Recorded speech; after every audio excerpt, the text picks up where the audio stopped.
Welcome back to Arsenic Culture, where beers don't count. bad decisions do. I'm Matt. I'm Jason. And on this episode of The Spill, we are going to celebrate Cinco de Mayo. That's coming soon. Which is actually, well, when the time this is coming out, should be about 5 days. You ever celebrated Cinco de Mayo before? Yes, absolutely. Yeah. Have you? Yeah, Have you? I have. You know what the thing is? It's a good excuse to drink. It's a great excuse to drink. The thing is, we're not Mexican, but we still celebrate it with everybody. So We like Taco Bell, though. That's close enough. so that is like the most American way to celebrate Cinco de Mayo, which is hilarious. But yeah, it's kind of funny because Cinco de Mayo has really been embraced by America as a country. Oh, yeah. And it is wholeheartedly a Mexican celebration, a Mexican holiday. But yeah, we gringos love a good margarita. I mean, we love a margarita anytime. I always heard Cinco de Mayo was like Mexican Independence Day, but that's not right, is it? So it's actually not. What we're going to go over in this episode of The Spill is a quick bullet sheet note list. So that way you gringos will know a little bit more about Cinco de Mayo. We are not reading off our notes. We swear.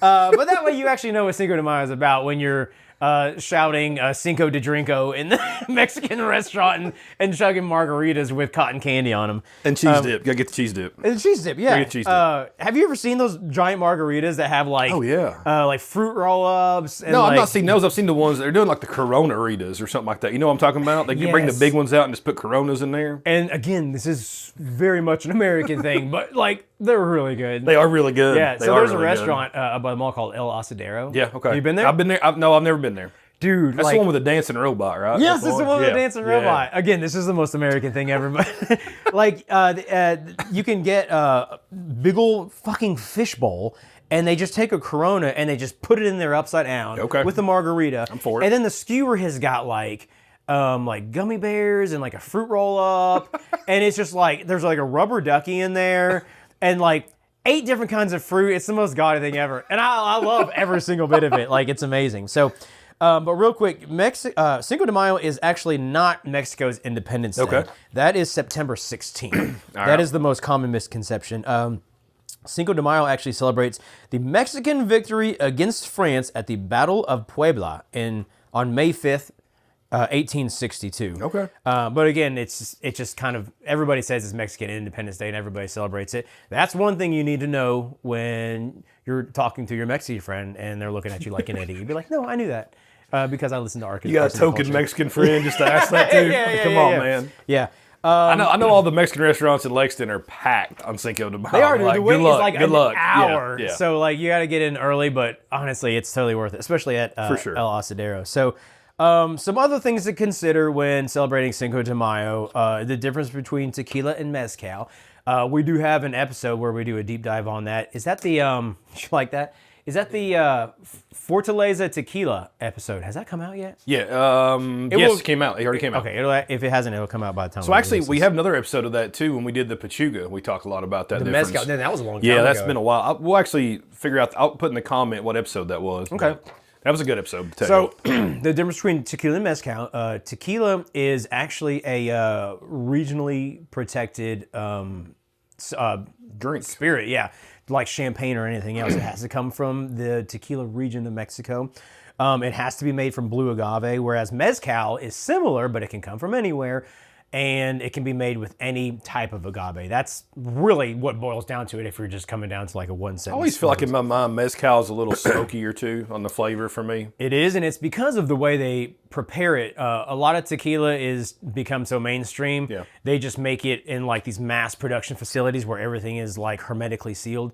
Whereas mezcal is by and large still made by guys on farms with like just like on the dirt. You know, they literally bury donkeys, you know? Yeah, seriously. So I've actually seen videos where they'll take a donkey and they'll be pulling that giant wheel. What's it called? Tahona stone? I can't remember. That giant stone. Crush piñas with it. Where they crush piñas with it. Yeah, exactly. And then they bury it in the ground. They cook it. So it's very much still an artisanal thing. So mezcal's making a resurgent. But it is smoky. Very much is, yeah. It is smoky because they bury it underground. They just let the smoke like build in there. So one thing I was curious about, do you remember how they used to put worms in mezcal? Yeah. Well, I used to think it was tequila, but it is mezcal. It is mezcal, yeah. So Montezuma or something, whatever the hell. Yeah, you don't really see that much anymore. But the worm is called Monte Alban was the name, not Montezuma. Right, Sorry about The worm is called Gusano de Maguey, and it is a caterpillar-like larvae that lives on agave plants. And honestly, all it was a marketing gimmick. Like, it served absolutely no purpose. And I think that's why Freaks you out a little bit. Fucking, when I was a kid, it freaked me the fuck out. Oh, like, yeah. That's why you never, like... Yeah, what dumbass would drink tequila? Like, why would you ever drink the worm? And that was the challenge, is if you had the last shot of tequila, you gotta drink the worm. And I was like, or mezcal. Yeah, that was... So, well, I thought tequila, but whatever. So, I've actually I haven't seen that in a bottle in years. No, I used to see it all the time, though. I remember the bottle, like it was yellow, mezcal with Monte Alban. It had that little worm in the bottom just floating there. It's like, absolutely disgusting. Yeah, like a mealworm, you know. It was rough. That's exactly what it looked like. Yeah. So, so everybody on Cinco de Mayo really just more or less goes for margaritas. Yep. I assume that's true for you. Oh yeah. So I mean, I think when me and Angie go out, my wife, we go out to Mexican. You gotta get cheese dip. I mean, that's what we're getting. I usually get like a hot salsa, so. They'll make that. Most of the restaurants around town, the American or the Tex-Mex ones, they have like their own hot salsa that's really good too. Yeah. I get usually like a chimichanga or burrito, and then Angie usually gets the other ones. So you know the difference between a chimichanga and burrito. Would you like to tell us? I will tell you. So chimichanga is fried. That's essentially what it means. Okay. More or less, like American Mexican cuisine there's the trope that it's a tortilla, it's meat, and it's cheese. In a different form. Correct. There's like 12 different things, and it's just like different forms of it. I mean, if you want to get a little more authentic going around town and getting the street tacos, right? Different restaurants. We have Ramirez here in town. Does a really good taco burrito. Supposed to be the best burrito in town, maybe the state. So really good there. Okay. What else do you like to get in Mexican? Fajitas. Got to get fajitas. You got to see the sizzling plate. If you don't see the sizzling plate, it ain't no good. Right? Yeah. I get the chicken. The plate's so hot that if you touch it, it like burns a hole into your skin. It's got like 3 oven mitts on it. The guy has to stand in front of you to put in front of you. Just 100%. Yeah, and you see all the burn marks on his belly where he's pushing it on. I don't know how they do it. They walk out there with their arms like this with like 4 rows of fajitas and then all your rice and beans. Yeah, but then you look at the skin and it's like calcified. It's like dragon scale. Yeah.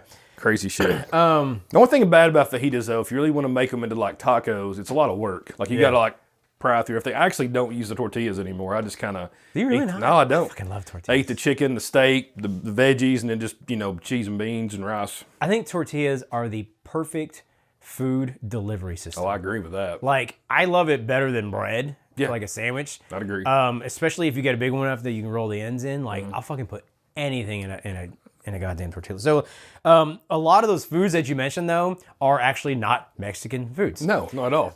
Burritos actually did originate in Mexico, but they were like these tiny kind of like, just like convenient, again, little vessels. The giant burritos as big as your head, very much an American thing. Hell, just look at the tortillas in like a Kroger or like a shop you go to here in Meyer. Yeah. They're huge. Yeah. I mean, the tortillas you buy there, the flour ones, they're bigger than... like a moon, essentially. That's very much an American thing, yeah. Nachos, completely American, not Mexican. Nachos. Yeah. Giant quesadillas, same way. Tacos, crunchy tacos are very much an American thing. Mexican did like the soft tacos, like the street style. That's a Mexican thing. Fajitas are very much Americanized, kind of on the border. I didn't realize this, but fajita actually means little belt. Oh, I didn't know that. Texas rancheros would actually cook really tough cuts of meat to put in the fajitas to kind of like soften it up or whatever. So that's where that came from. So it's like a Texas thing. It's kind of like Mexico. It's like, it's done by Mexicans in America. And then chimichangas are actually American too. Yeah, none of that shit is Mexican. The Mexican stuff is like carnitas, barbacoa, little street tacos, pozole. Do you know what that is? Soup. Yeah, right? Exactly. Yeah. It's like pork and hominy. Yeah. And tamales. Corn. Fucking love some. Those are great. There's a place off of if you're in Lexington, Kentucky, off New Circle Road, close to Sam's Club. In front of that, I think it just says tamales on the outside of it. I don't even know what the damn name of the place is. I know exactly. They're what you're open talking about. Weird hours, and they're a little pricey. I'm not going to lie, but it's the best tamales I've probably had. Those are actually really amazing. So, there is something that I learned in doing this research while drinking our Modelo's. That I guess like frat guys and like super American people that have no Mexican friends do. And it's apparently you go in and you call Cinco de Mayo Cinco de Drinko. Have you ever heard that? I've never heard that, no. I've literally never heard that. And I started looking online. I can see it, though. I guess it's something that people do and people say. So, like, if you want a good way to alienate yourself from, like, the Hispanic community, go in yelling Cinco de Drinko on Cinco de Mayo. I just love sitting in a Mexican restaurant and somebody comes by with the big tower of margaritas. Have you seen those? Yeah. I'm like, damn, you guys are brave, man. And again, that's a very American thing. I think the whole point of this is that, like, Cinco de Mayo is a Mexican holiday, and it's got its roots. In America, we celebrate it, but this is like the American version of Cinco de Mayo.